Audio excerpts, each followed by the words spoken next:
بسم الله الرحمن الرحيم. يا أيها المزمل قم الليل إلا قليلا نصفه أو انقص منه قليلا أو زد عليه ورتل القرآن ترتيلا إنا سنلقي عليك قولا ثقيلا إن ناشئة الليل هي أشد وطئا وأقوم قيلا إن لك في النهار سبحا طويلا واذكر اسم ربك وتبتل إليه تبتيلا رب المشرق والمغرب لا إله إلا هو فاتخذه وكيلا واصبر على ما يقولون واهجرهم هجرا جميلا وذرني والمكذبين أولي النعمة ومهلهم قليلا إن لدينا أنكالا وجحيما وطعاما ذا غصة وعذابا أليما يوم ترجف الأرض والجبال وكانت الجبال كثيبا مهيلا إنا أرسلنا إليكم رسولا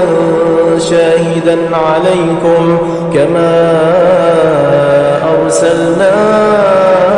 إلى فرعون رسولا فعصى فرعون الرسول فأخذناه أخذا وبيلا فكيف تتقون إن كفرتم يوما يجعل الولدان شيبا السماء منفطر به كان وعده مفعولا إن هذه تذكرة فمن شاء اتخذ إلى ربه سبيلا إن ربك يعلم أنك تقوم أدنى من ثلثي الليل ونصفه وثلثه وطائفة من الذين معك والله يقدر الليل والنهار علم أن لن تحصوه فتاب عليكم فاقرؤوا ما تيسر من القرآن علم أن سيكون منكم مرضى